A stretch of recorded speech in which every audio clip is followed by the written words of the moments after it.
Vexra Ratrell stood still at the edge of the sacred combat ring, her breath calm but her 3 hearts thundering beneath her chest in a rhythm only her people could endure. The twin suns of her home planet, Drov, beat down from above, casting shifting shadows across her shimmering scales. She looked every bit the elite warrior she had trained to be, the dazzling glow bouncing off her armor almost ceremonially announcing her dominance. She had no need for embellishment or grandstanding. The 27 notches carved along her ceremonial spear, each one representing a combat victory, were evidence enough of her status. The arena was ancient, carved from obsidian-like rock, with tiered seating rising in concentric circles that could hold tens of thousands. Today, it was nearly full. Every caste, every guild, every diplomatic observer on the planet had gathered to witness the most important ritual combat in decades, the one that would decide who would lead the Dramian diplomatic mission to the surrounding star systems. And Vexra had every intention of winning, not just because she was the most skilled warrior present, but because it was her destiny. She had trained for this, bled for this, lived for this. Still, even the mightiest of warriors get impatient with tradition. As her second-in-command, Klotz dabbed ceremonial combat oils onto her forearms with a brush carved from the wing bones of extinct birds, Vexra rolled her eyes literally. All 3 of them. "Tell me again," she muttered, her tone halfway between sarcasm and exhaustion, "why we have to recite the names of every ancestor who ever picked up a spear before the fight begins." Klotz gave a gravelly chuckle, the kind that sounded like someone shoving rocks through an ancient grinder. "Because tradition, Commander. Because without tradition, we are no better than the Volians." Vexra groaned, tilting her head back. "Right, the chaotic Volians. How could I forget? Heaven forbid we modernize our ritual combat for efficiency." She shook her head. 12,000 years of the same pre-fight routines. You'd think by now someone would have had the guts to file a formal complaint. Klotz offered her the ceremonial headdress next, a heavy contraption made of rare metals and plumes from extinct flying creatures. "You ready to look like a walking statue?" he teased. With a sigh, Vexra took the headdress and slid it onto her cranial ridge with a practiced motion. "How do I look?" she asked dryly. "Like someone who's either going to lead a diplomatic mission or star in a historical comedy," Klotz answered with a twitch of his mandibles. The drums began. Low and slow at first, then growing in intensity. The signal was clear. The match was about to begin. Vexra stepped forward and looked across the arena. Her opponent was Drazak, a male warrior built like a tank, at least 100 pounds heavier than her. But Vexra wasn't worried. She knew his movements. He was strong, sure, but he lacked finesse. In this type of combat, brute force wasn't enough. Strategy, speed, and precision were what mattered, and in those areas, she was unmatched. Klotz leaned closer.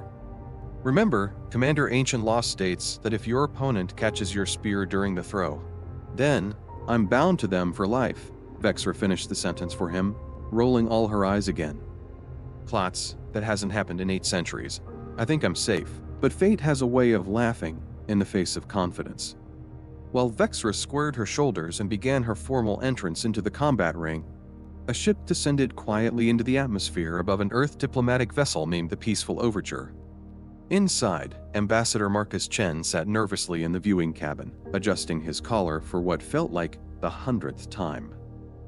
He wasn't nervous because he doubted his skills. His resume was stacked with accomplishments. A master linguist, veteran of delicate peace negotiations, and one of the most well-respected cultural envoys Earth had ever produced.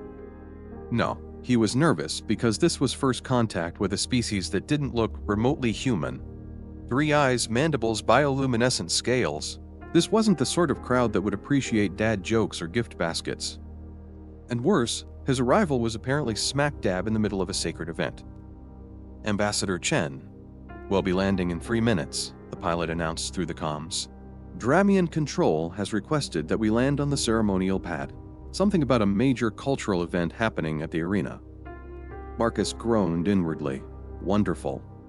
Nothing says graceful diplomatic introduction like interrupting an alien ceremony. He straightened his posture anyway, clutching the ceremonial gift case in his lap. As the ship touched down with barely a tremble, Marcus took one last breath of filtered air and stepped out into the atmosphere of Drov. The humidity hit him first like walking into a sauna wrapped in a hot towel. Then the gravity, slightly heavier than Earth's, enough to feel it in your knees, but it wasn't unbearable. He was greeted by a delegation of Dramian officials, led by one in ornate robes who introduced himself as First Facilitator Graal. Marcus bowed exactly as he'd been trained, not too deeply to appear submissive, not too shallow to seem disrespectful. "Your timing is most fortuitous," Gray said with a click of his mandibles that Marcus's translator rendered as polite enthusiasm. "You are just in time to witness the sacred combat of leadership." "Sacred combat?" Marcus repeated, trying to keep the nervousness out of his voice. That part hadn't shown up in his briefing materials. "Yes," Gray said, motioning for him to follow. "The victor will lead our next diplomatic mission. Come." The honored visitors' platform has been prepared. Marcus climbed the steps to the viewing platform, trying to remain composed. The arena looked even larger up close, half sports stadium, half cathedral, and in the center, two figures stood opposite each other. One of them, even from a distance, looked terrifyingly competent. That had to be Vexra. Her scales caught the sunlight like 1,000 mirrors. Her spear was an extension of her arm. Her poise radiated dominance. Then it happened. As Marcus leaned over to better see the battle, his elbow brushed against an ornate vessel on the viewing ledge. It wobbled, then toppled. A splash of thick, golden oil cascaded from the container and spilled directly toward the arena floor, directly in Vexra's direction. The crowd gasped. Marcus froze. "What just happened?" he whispered to Gray, whose 3 eyes had widened to the size of saucers. "You have issued a challenge," Gray stammered. "By ancient law, spilling the sacred combat oil in the presence of the victor and toward their position is an act of ritual invocation." Marcus's heart dropped into his stomach. No. This was an accident. "I didn't mean..." "It does not matter," Gray said grimly. "The law is clear." Down in the ring, Vexra's eyes locked onto him. Her expression turned from triumph to disbelief to barely contained rage in a heartbeat. "Klotz," she growled, "please tell me that soft-skinned, awkward biped didn't just challenge me." "It appears to be the Earth Ambassador, yes," Klotz said awkwardly. Vexra's eyes narrowed. "Is this how humans conduct diplomacy, by challenging foreign leaders to combat?" Up on the platform, Marcus was frantically trying to withdraw the challenge, but Gray shook his head. "There is no reversal," he said. "You may not understand our traditions, but they are absolute. However, for off-worlders, the ritual may be simplified. 1 throw each." "Closest to the heart wins." "The heart?" Marcus blinked. "We only have one, and it's off-center." Gray's jaw clacked. "This will be noted." Down below, the arena chief stepped into the ring. "Commander Vexra, as the challenged party, you will throw first." Vexra raised her spear and aimed. "This will be brief," she muttered. And with one fluid motion honed by decades of training, she hurled the weapon with perfect accuracy toward Marcus's chest. Time slowed. Marcus's diplomatic training hadn't covered dodging spears, but his time as a college catcher had. Instinct kicked in. With one smooth motion, he reached up and caught the spear mid-air. The force of the impact staggered him, but he stayed upright. Silence. Absolute silence. Vexra stared, unblinking. The arena chief dropped to his knees in shock. The crowd erupted into chaos. And in the middle of it all, Marcus looked at the spear in his hand and said quietly, "I just didn't want to get stabbed." But by catching it, he had invoked one of the oldest and most binding laws in Dramian culture. Vexra was now bound to him for life, and nothing, not tradition, not diplomacy, not even her own will, could change that. The crowd still hadn't fully recovered. It was supposed to be a formal, time-honored competition, clean, structured, ceremonial. Instead, the sacred combat arena was now drowning in shock and murmurs. Word spread like wildfire among the spectators, from the elite guild leaders to the common merchants who had gathered to watch the final ritual of the season. Everyone had seen it. They couldn't believe it, but there it was, clear as the triple suns above Marcus Chen. The human diplomat had caught Commander Vexra's spear mid-air. Not deflected, not dodged, caught. And that, by the letter of ancient Dramian law, had invoked a binding one of the most sacred and oldest traditions of their warrior caste. It wasn't symbolic. It wasn't negotiable. It was final. Commander Vexra stood stiffly in the middle of the arena, her arms crossed over her armored chest, her 3 eyes locked on the human who had upended her fate. Her mandibles twitched in a staccato rhythm of frustration as her second, Klotz, tried to delicately remind her what came next. "Commander," Klotz said gently, holding out his data tablet. The law is clear. The moment a warrior's spear is caught by another during ritual combat, the thrower is bound to the catcher. For life. I know what the law says, Vexra snapped. I don't need a walking index of ceremonial codes parroting at me. She took a deep breath. It didn't help. Everything she'd worked for, everything she'd prepared for the diplomatic mission, the honor, the respect of the High Council, had been thrown into complete disarray. And by what? A diplomatic accident? Some soft-skinned alien with one heart and no understanding of their culture? This wasn't just unfair. It was absurd. Up above, Marcus stood frozen, still clutching the ornate spear like it might explode. He looked down at Vexra, seeing the expression of sheer disbelief on her face, and his stomach flipped. I really didn't mean to catch it, he muttered. It was just instinct. The arena chief had finally regained his composure. He stepped forward solemnly, his deep voice carrying across the now hushed space. By Dremian law, Section 40. 7 of the Combat Doctrine, Article 9. The one who catches the ceremonial spear during ritual combat is recognized as the chosen counterpart of the thrower, to be bound in alliance, protection, and proximity for life. Marcus blinked, processing the words like puzzle pieces he couldn't quite fit together. I'm sorry, the what now? The facilitator Gray stepped up beside him. You are now, by our oldest law, bound to Commander Vexra. She must remain within 100 paces of you at all times. She will serve as your protector, your advisor, and your constant companion. Marcus ran a hand through his hair. Wait, constant companion? As in, all the time? The law is very specific, Grau replied. She is now, how do you humans say it, part of your team, Vexra hissed, low and dangerous. I'm not part of anyone's team. She began pacing back and forth, her boots echoing off the stone floor. I am a commander. I lead spear battalions. I don't follow squishy interstellar tourists who spill oil and fumble through ceremonies like nervous hatchlings. Marcus raised a hand defensively. I swear, I didn't know the oil thing would be seen as a challenge. I was just leaning over. Oh yes, very diplomatic of you, Vexra shot back. And catching my spear? That was what? A reflex? An athletic impulse? I used to play baseball, he said lamely. She blinked at him. What? Never mind, Marcus muttered. The point is, this was never my intention. Well, it doesn't matter what your intention was, Vexra snarled. The law doesn't care about your intention. It cares about what you did, Gray cleared his throat. Traditionally, the binding is sealed by a formal ceremony held in the Temple of Ancestral Warriors before sunset.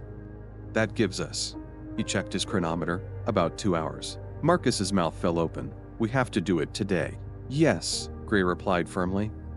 To delay would be an insult to our ancestors and could provoke chaos among the warrior castes. Vexra groaned, pressing a clawed hand against her face. This cannot be happening, but it was happening. And nothing, not protests, not apologies, not diplomatic immunity could stop it.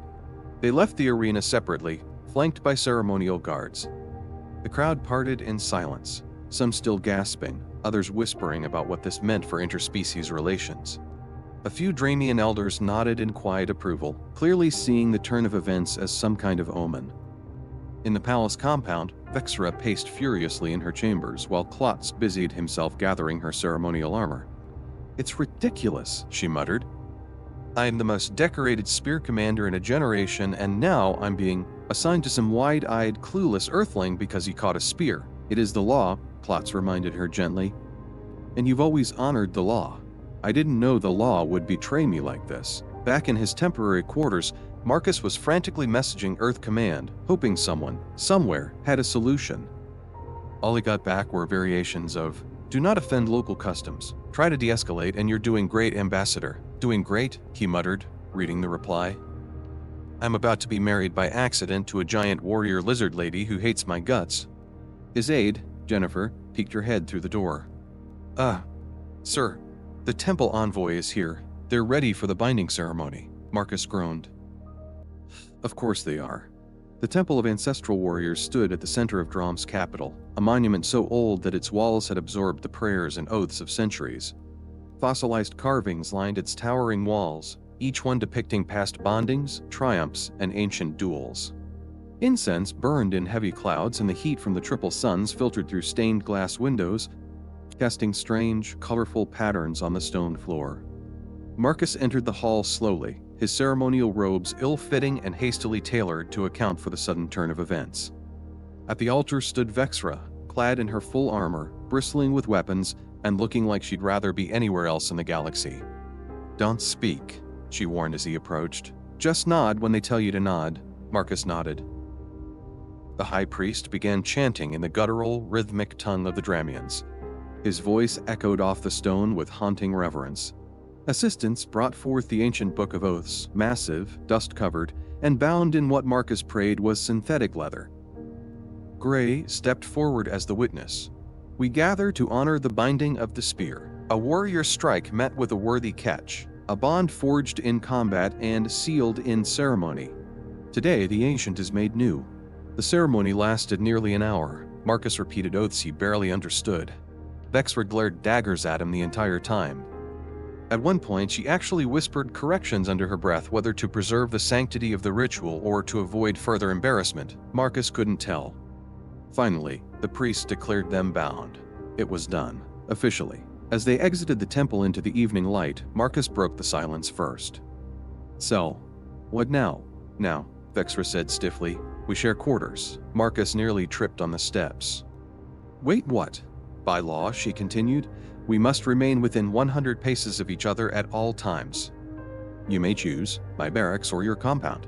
"My compound," Marcus answered quickly, picturing the dozens of armored warriors in her barracks who would likely stare holes through him. They walked through the capital in awkward silence, a spectacle wherever they passed. Dramians stared. Some bowed in recognition. Others whispered behind their claws. A few sneered. "I feel like a zoo exhibit," Marcus muttered. "You are," Vexra replied flatly. "An exhibit? Oh, no, it just means make the best out of a bad situation." She glanced at him, her expression unreadable. "Then we have much lemonade to make." By the time they reached the diplomatic compound, something had shifted. No longer just enemies tied by ceremony, they were two individuals navigating something much bigger than either of them expected: tradition, law, culture, maybe even history. And so began the strangest, most unexpected alliance in either of their lives. The air inside the Temple of Ancestral Warriors was thick, almost suffocating with ceremonial incense, the kind that clung to your clothes and made your eyes sting after just a few breaths. To the Dramians, it was sacred, a scent associated with tradition and reverence. To Marcus Chen, Earth Ambassador and accidental spear catcher, it was the smell of his impending doom. He stood near the center altar, stiff in a formal robe that had clearly been sewn for someone 3 inches shorter and 2 inches slimmer. It itched. It hung awkwardly off one shoulder, and it carried the faint smell of mothballs or whatever alien equivalent moths had on this planet. His face betrayed none of that discomfort, though. He was too busy trying to memorize the dozen steps of the ritual binding ceremony he'd just been briefed on less than an hour ago. Across from him stood Commander Vexra, now fully armored, fully armed, and fully radiating the kind of controlled fury only a humiliated warrior of legendary status could muster. Her ceremonial armor was breathtaking, crafted from iridescent scales that gleamed in the colored light streaming through the temple's tall windows. Her headdress towered above her with braided metals, ancient feathers, and what Marcus assumed were the fossilized remains of honored beasts. To Marcus, she looked like a war goddess reluctantly presiding over her own wedding. "Don't forget," she hissed under her breath as the temple attendants lit the final ceremonial fire.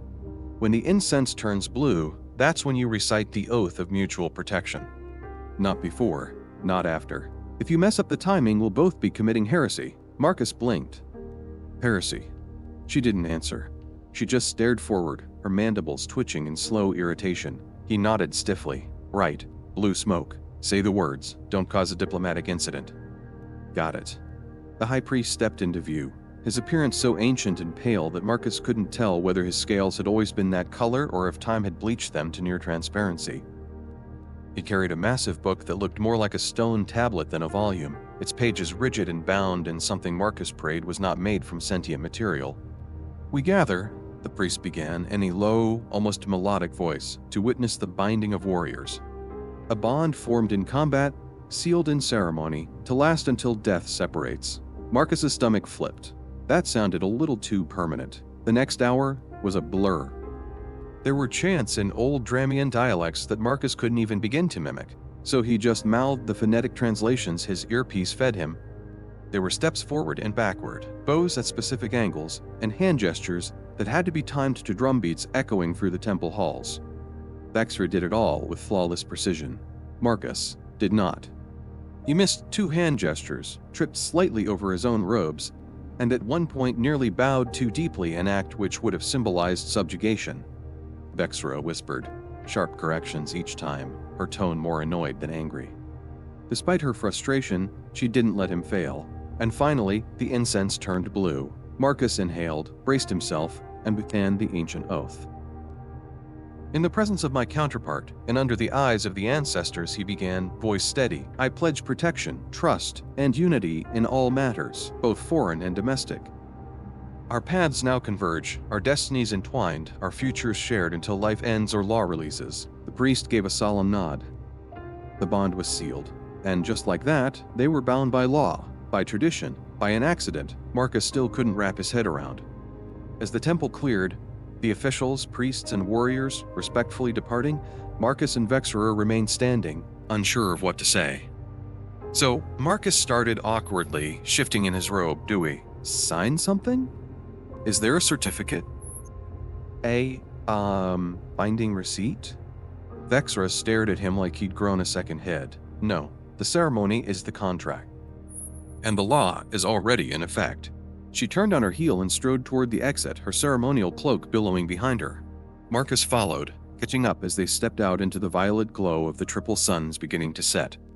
So what happens now? He asked, still trying to process the gravity of what they'd just done. Now, she said bluntly, we cohabitate. Excuse me. The binding law is clear, she replied. We must remain within 100 paces of each other at all times. That means we either stay on your ship or in my quarters. Marcus cleared his throat. My ship's already set up for a human environment. Plus, it's quiet, climate-controlled, and doesn't come with 40 armed warriors who probably hate me. Vexra made a sharp clicking sound, her version of an annoyed sigh. Very well. Your ship it is. They walked together in silence toward the diplomatic compound, surrounded by ceremonial guards. Dremians stopped to stare as they passed, some with reverence, others with visible confusion or outright disapproval. The great warrior Vexra, bound by ancient law to a soft-skinned alien from Earth. It was unprecedented. You're unusually quiet, Marcus ventured as they reached the building's threshold. Vexra didn't look at him. I am recalibrating. Emotionally, tactically. Inside, Marcus led her to the quarters that had been hastily modified for her physiology, temperature and humidity adjustments, reinforced furniture, and a high-mounted steel bar in the center of the room. That for hanging upside down? He asked, pointing at the bar. Yes, she replied. We sleep in suspension to allow for full spinal relaxation and scale oxygenation. Marcus nodded slowly. Yeah, humans just use pillows, sometimes memory foam. She tilted her head at him, then walked over to inspect the room. You did well considering the time constraint. Acceptable accommodations. I aim to please. She paused, then handed him a data chip. You'll need to install a submersion bath with precise mineral content. I require a full body soak daily at 42 degrees Celsius. Additionally, if you cook meat, do not use any spices containing thrullium. It's fatal to Dramians. Marcus took the chip with a faint grimace. Got it. No thrullium, no spice, no death. She narrowed her eyes at him, mandibles twitching. You think this is amusing? No, he said. Well, okay, yes. A little. I mean, come on, 3 days ago I was prepping to shake hands and give a speech. Now I'm legally bonded to a warrior who can break me in half with one arm. Humor's the only thing keeping me from melting down. She stared at him for a long moment before clicking her mandibles in what he was beginning to recognize as reluctant amusement. You humans cope strangely. It's what we do best. They settled in for the night, each awkwardly pretending the other didn't exist. Vexra hung upside down in silence, her eyes scanning the room from her perch. Marcus lay stiffly on a couch that had been reinforced to hold her weight just in case and stared up at the ceiling. So, he finally said, breaking the silence, about this binding. Is it like marriage? Vexra's eyes shifted toward him. In your culture, she began carefully, binding is more than mating. It is obligation, law, a merging of lives. Marcus gulped. So, marriage on steroids, more or less. They lapsed into silence again. Marcus tried to sleep, but the thoughts spun endlessly in his head. What had started as a ceremonial visit had turned into a permanent attachment. What would Earth Command say? What would the Council Androv expect? And what did this mean for his career? He closed his eyes, but it was Vexra's voice that broke the stillness again. Human. Yeah, you snore. Marcus opened one eye. Sorry, genetic flaw. She stared at him. Your snoring sounds disturbingly similar to the mating call of the lesser spotted throat gauger. He sat up, startled. That's not good, indeed. Despite himself, Marcus chuckled. Vexra, surprisingly, did too, just once. A soft, clicking laugh that faded quickly. There they were. A warrior and a diplomat, from different worlds, bound by ancient law. Neither had wanted this, neither had planned for it. But somehow, amidst all the discomfort, cultural clashes, and confusion, they were figuring it out.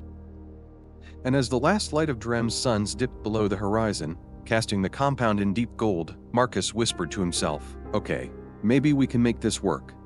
It had been less than 6 hours since Marcus Chen and Commander Vexra had been officially bound under Dramian law, a binding that neither of them had asked for, much less wanted. And yet here they were, awkwardly navigating shared quarters inside the Earth diplomatic compound, trying to maintain some semblance of personal space, despite being stuck within 100 paces of each other. Marcus had finally managed to settle on the couch, dressed in lightweight sleepwear, arms crossed behind his head, eyes half shut. He had just started to drift off when the peace was shattered. A sharp, mechanical wail pierced through the compound. The room's ambient lights turned blood red. Marcus jerked upright. What the hell is that? Vexra didn't answer. She was already in motion, dropping from her sleeping perch with a predator's grace and snatching up the weapon stashed beneath her ceremonial cloak. Perimeter breach, she said, voice low and urgent. Level 1 security alert. That alarm isn't a drill. The communications screen on the far wall flared to life, and Captain Reeves appeared, clearly under pressure.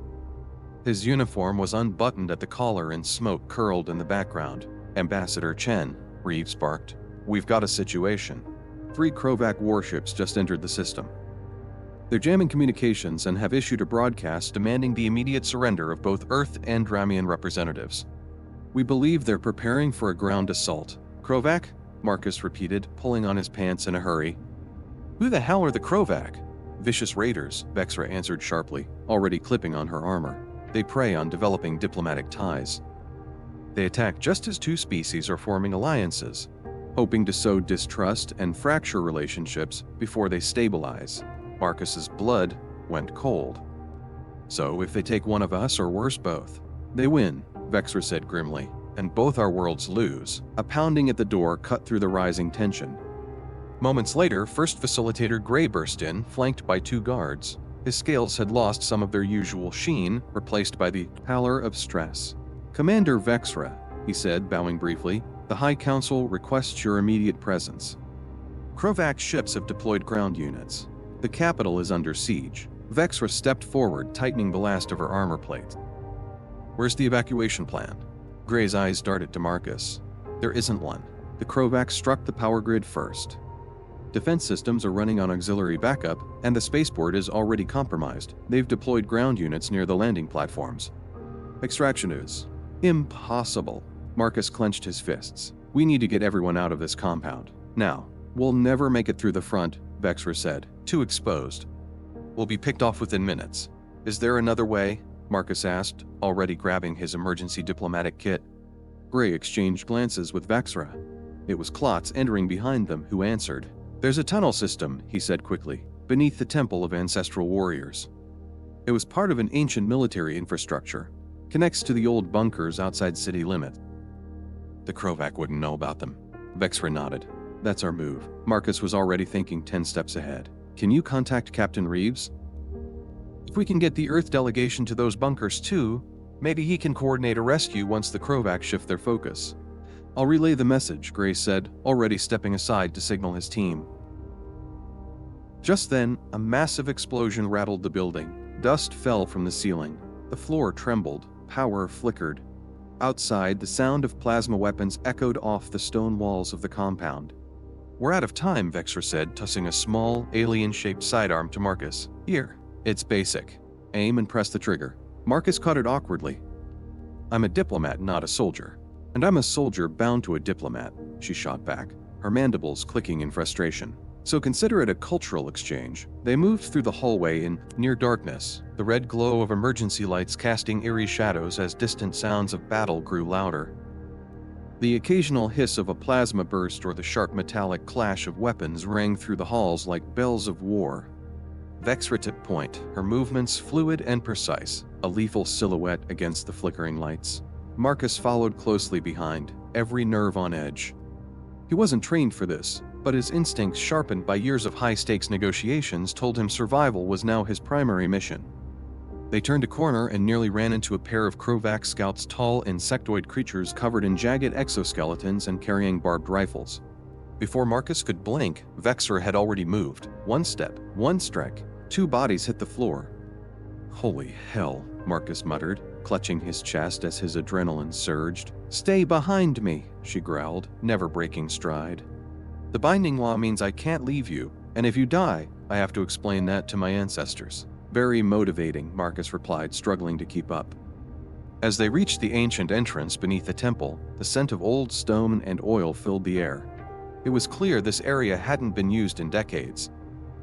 Gray and Klotz had already arrived ahead of them, coordinating with Earth personnel through portable comms. Captain Reeves's voice crackled through the static. We're tracking the situation. Sending a stealth extraction ship. Aether, 40 minutes. Hold your position. 40 minutes, Marcus whispered. Paid the line, Vexra said, turning to face the narrow tunnel. I'll handle the front. You help coordinate inside. The next half hour was a blur of tension and movement. Vexra held the entry point with ruthless efficiency, defending the tunnel from multiple Krovac advances. Meanwhile, Marcus managed to direct the remaining Earth and Dramian personnel into the tunnels, maintaining calm, answering questions, and relaying data between the two sides. He never thought this was how diplomacy would look: sweaty, bruised, dodging plasma fire and translating evacuation orders in 3 languages, but somehow it worked. At one point, crouched behind a fallen beam while Vexra dispatched another wave of invaders, Marcus whispered, You know, if there are 2 people from different planets who accidentally got married and then launched a counteroffensive together, we're doing surprisingly well. Vexra glanced over, panting slightly, her scales flushed from the heat of combat. Save your romantic observations for after we're not on the brink of death. Marcus grinned despite himself. Just saying. This is one hell of a honeymoon. Her mandibles clicked in a short, surprised burst, her version of a laugh. Very well, Marcus. But if I die protecting you, I'm coming back just to haunt your embassy. At last, the distant sound of a ship engine cut through the tunnel noise. The extraction team had arrived. Captain Reeves's voice came through more clearly now. We're landing near the old bunker exit. Get ready to move. Vexra and Marcus led the final group through the last tunnel, emerging into the twilight of Drom's plains. The scene looked like something out of a science fiction war film. Smoke on the horizon, shadows moving fast across the sky. But overhead, Earth and Dramian ships flew in formation, securing the perimeter. It was working. Their plan, crazy, desperate, completely improvised, was actually working. As the last of the Krovac invaders were routed, Marcus and Vexra stood together outside the tunnel, watching as the Allied forces secured the scene. You led us through that? Vexra said quietly. For someone who's never seen combat, you adapted quickly, and you didn't kill me even though you probably wanted to, Marcus replied. I think we're both maturing. Her mandibles clicked again, back. On board the Peaceful Overture, as they stood on the observation deck looking out over the aftermath, the 2 of them didn't speak for a moment. They just stared at the stars, side by side. Bound, yes, but also something else. Not enemies, not just partners. Maybe, just maybe. Allies in the truest sense. 3 days had passed since the chaos of the Krovac invasion, and the scars were still visible, some physical, most not. Both Earth and Dramian cities bore subtle signs of the attack: scorched walls, disrupted transit systems, and wounded infrastructure. But more important than the damage was what had survived an alliance, forged not in polished negotiation chambers, but in the narrow tunnels beneath an ancient temple. Marcus Chen stood beside Commander Vexra on the observation deck of the Peaceful Overture, watching the stars shift as the last of the Krovac raiders were escorted out of the system. The Alliance's combined forces had pulled off what most had thought impossible. And while the political and military branches of both species worked out the finer points of cooperation, Everyone agreed on one thing. It all started with a spear. You know, Marcus said quietly, for a diplomatic mission that began with me accidentally challenging you to mortal combat, we're doing pretty well. Vexra, still clad in her tactical armor but with her helmet tucked under one arm, gave a low mandible click, a Dramian gesture somewhere between amusement and appreciation. For a soft-skinned alien with only one heart, you didn't entirely embarrass yourself, Marcus smirked. High praise. I'll take it. And for a war commander who is forcibly bound to someone she'd never met, she added, I must admit, it could have been worse. He turned to face her. You know, when I caught that spear, I thought I was just avoiding being impaled. Turns out I was setting diplomatic history in motion. The Spear Catch Alliance, Vexra muttered, shaking her head in disbelief. What a name. Well, it's catchy, Marcus replied, then frowned. No pun intended. At that moment, the doors to the observation deck opened. First Facilitator Gray stepped through with Captain Reeves behind him. Both wore formal expressions, though their eyes revealed something else: excitement, maybe relief. Gray stepped forward, holding a tablet-like device. The High Council of Drav, along with the United Systems Alliance, has come to an agreement. An official diplomatic alliance is to be established, codified, and ratified by both parties, with shared oversight and representation. Marcus exchanged a glance with Vexra, then nodded slowly. That's excellent news. You two, Gray continued, are to be named as the founding representatives of this alliance. Vexra blinked, stunned. Both of us. Of course, Gray replied. Your combined leadership during the Krovac crisis proved more effective than anyone anticipated. You symbolize cooperation, strength, and a certain degree of dramatic irony. Captain Reeves chuckled quietly at that. The Council believes that your, how should we put it, unique union has captured the attention of both peoples. It represents something larger than ceremony or tradition. It represents trust. Vexra exhaled slowly. And what of the binding law? Grog even knowing smile. That too has been addressed. The High Council reviewed the ancient texts. There is precedent from the Third Dynasty, a situation where the proximity requirements of the bond were amended for diplomatic responsibilities. Marcus raised an eyebrow. You're telling me we don't have to share quarters anymore? Gray's mandibles twitched in a way Marcus now recognized as a smile. Proximity can now be interpreted more flexibly. You may have up to 12 hours. Apart no more than twice per lunar cycle. Exceptions will be considered on a case-by-case basis for emergencies.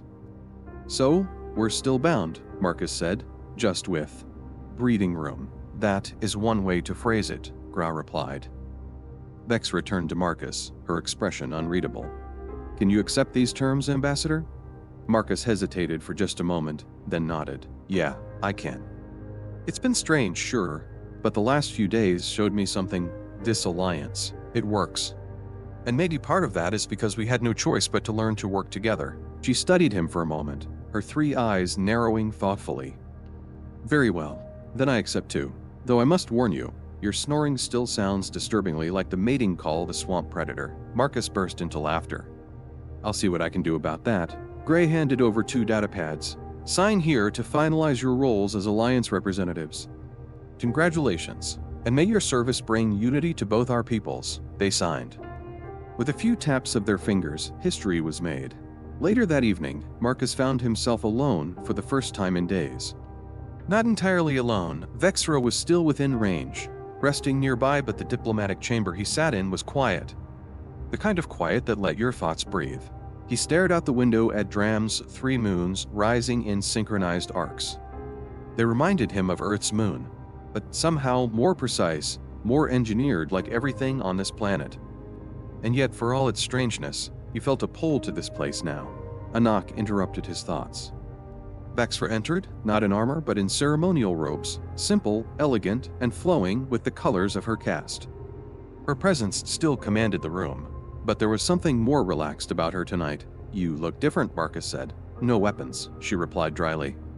Makes me less threatening, only slightly. She stepped beside him, watching the moons. I still don't understand how a species survives with only one heart. Marcus chuckled. We make up for it with stubbornness and caffeine. They stood in silence for a while, kind of silence that didn't demand to be filled. Then Vexra spoke again. I never expected to be part of something like this. Binding laws are ancient, sacred. but they were never meant for diplomacy. And yet, Marcus said, here we are. Maybe this is what the law was really meant for, not just warriors, but people brave enough to trust each other. She turned to him. Trust is not something my kind gives easily, but you've earned mine. He smiled. You've earned mine, too. Her mandibles clicked softly. Then maybe this alliance really does stand a chance. They shook hands not as bonded by accident, not as reluctant partners, but as representatives of something new. Something chosen. The Spear Catch Alliance had begun. And it was stronger than anyone expected. Life aboard the Peaceful Overture had settled into something resembling routine, if routine meant navigating high-stakes diplomacy while sharing quarters with a 7-foot-tall alien warrior bound to you by accident. Marcus Chen had never imagined this would be his fate when he signed up for the Earth Diplomatic Corps. He thought he'd be attending summits, shaking hands, maybe brokering a few trade agreements. He hadn't counted on the spear, or the warrior who'd thrown it, or the ancient law that said catching it would bind her to him forever. 3 weeks had passed since the binding ceremony, and Marcus was starting to adapt. The once strange rituals of Dramian culture no longer felt quite so foreign. He no longer flinched at the clicking sounds of mandibles in casual conversation, and he developed a surprising appreciation for the nutritional content of iridescent root paste. Commander Vexra, for her part, had softened too slightly. She still trained daily, her precision and intensity unmatched. She still adhered to military protocol with the discipline of a legend. But now she occasionally offered dry observations that bordered on jokes. And sometimes, when no one was watching, she'd stand next to Marcus at the viewport and ask about Earth not as a mission, but out of curiosity. Today was one of those days. The stars stretched endlessly across the viewing window, and Marcus leaned against the glass, sipping a cup of earth-grown tea. Behind him, Vexra entered silently, then stood beside him. No words, just presence. It had become a comfort. You're quiet, Marcus said after a while. I'm thinking, she replied, about the next summit. He nodded. It's a big one. First formal joint appearance before the United Systems Council. I know, she said. We'll be observed. Judged. We've been judged since the moment I caught that spear. She glanced sideways at him. And yet you still carry it? He turned and looked toward the ceremonial weapon resting in the display case across the room. It had been polished and mounted, but Marcus had refused to give it back to the Dramians. In his eyes, it was a symbol of everything they'd been through: misunderstanding, tradition, combat, cooperation, and ultimately, trust. It reminds me, he said, that even when things don't go as planned, they can still go right. Vexra looked thoughtful. You surprised me, Marcus. Many would have resented the bond. You adapted. So did you. She nodded slowly. It's what warriors do. We adapt to the battlefield. He grinned. And I'm just a diplomat who got caught in the crossfire. Not anymore, she said. Now you're something more. That comment hung in the air, heavier than he expected. It wasn't romantic, not exactly, but it wasn't nothing either. It was respect, earned the hard way. The kind that no treaty or negotiation could manufacture. The door slid open, interrupting their moment. Captain Reeves entered, flanked by 2 diplomatic aides. Final schedule for the summit is in, he said, handing Marcus a tablet. You and Commander Vexra are scheduled to speak together. Joint address. 10-minute segment followed by AK. Marcus took the tablet and scanned it. That's bold. Command thought it would send a message, Reeves replied. Unity. Strength. A reminder of what this alliance really means. Understood, Vexra said. We'll prepare. As the aides left, Marcus let out a long breath. Guess it's time to write a speech. I'll review it, Vexra offered. For strategic clarity, he smirked. And to make sure I don't say something dumb. That too. Over the next few days, they rehearsed their address. Marcus handled the introduction, focusing on diplomatic language words like cooperation, shared purpose, and unified future. Vexra added punch. She spoke of honor, of the battlefield turned into bridge building. She spoke of how bonds once forged in combat could become something sacred in peace. When the day of the summit arrived, the atmosphere in the Grand Hall of the United Systems Council was electric. Delegates from dozens of worlds filled the tiered chamber, many of whom had watched the unfolding of the Spear Catch Alliance with curiosity, suspicion, and fascination. The council moderator called their names. Ambassador Marcus Chen and Commander Vexra Ratrell took the platform side by side, dressed not in ceremonial regalia, but in coordinated uniforms that blended elements from both Earth and Dramian design. Subtle, elegant, unified. Marcus stepped up to the podium first. "Honored delegates," he began. "Less than a month ago, I arrived on Dromb as an ambassador. I came with good intentions and careful plans. I expected handshakes, perhaps some awkward small talk, and eventually, mutual agreements on trade and cooperation." He paused, letting a small grin tug at his mouth. "What I did not expect was to accidentally challenge the most decorated warrior on the planet to a ritual duel, catch your weapon, and invoke a law that hadn't been triggered in 8 centuries. Laughter rippled through the chamber. "But that accident taught me more about diplomacy than all my training ever did," he continued. "It taught me that diplomacy isn't always clean. Sometimes it's messy. Sometimes it requires us to break tradition, bend rules, or get bound to someone we've never met. And sometimes it's in those moments, those interruptions to the script, that real connection begins." He stepped aside. Vexra took his place. "When I stood in the sacred arena," she began, "I did not see a diplomat. I saw a foreigner who had disrupted centuries of tradition. I saw weakness, hesitation." She looked around the room, her 3 eyes scanning the sea of representatives. "But over time, I came to see something else. Adaptability, courage. The kind of strength that isn't built in battle, but in persistence. In patience, empathy." She paused. "I have led soldiers into war. I have won more battles than I can count. But in these past weeks, I have learned that victory isn't always about defeating an enemy. Sometimes it's about becoming allies with someone you never expected to trust." Together, they turned to face the crowd. "This is what the Spear Catch Alliance represents," Marcus said. "The idea that connection can emerge from conflict, that trust can come from the most unlikely sources. That peace," Vexra added, "does not mean the absence of struggle, but the willingness to build something together in spite of it." The chamber erupted in applause. They stepped back from the podium, side by side, as flashes from media drones lit the chamber. The moment was captured in countless languages, transmitted across systems. Earth and Dramv, once strangers, now partners. 2 individuals, bound by law and strengthened by choice. Later that night, back aboard the Peaceful Overture, Marcus sat alone in the Garden Observatory, a quiet place designed to simulate Earth's biomes. He liked the spot. It smelled like pine and moss. Familiar. Safe. Vexra approached quietly and took a seat on the stone bench beside him. No armor. No formalities. Just 2 souls who had been through something rare together. "You did well today," she said. "So did you," Marcus replied. "You're getting better at speeches." She clicked in amusement. "You're getting better at not dying," he chuckled. Progress on both fronts. They sat in silence, watching simulated fireflies blink in the air. Then Marcus turned to her. "Can I ask you something personal?" She gave a nod. "Do you think the binding law still matters? Or have we rewritten it just by being us?" She thought about it for a long moment. "The law is old. Its meaning is shaped by those who live it. We did not follow its intended path, but we honored its spirit. And what's that spirit? Loyalty. Honor. Shared purpose." Marcus nodded slowly. "Sounds like a real partnership." "It is." He looked at her then. Not just as the warrior who'd once tried to impale him, or the figure who now stood beside him at every diplomatic function, but as someone he had come to trust more than almost anyone. "Thank you," he said softly, "for not giving up on this. Or on me. You never gave me a reason to." They fell into silence again, peaceful this time. And as the artificial stars twinkled above them, Marcus thought about how strange life was, how often it threw things at you when you weren't looking. Sometimes literally, like a spear, but maybe that was the point.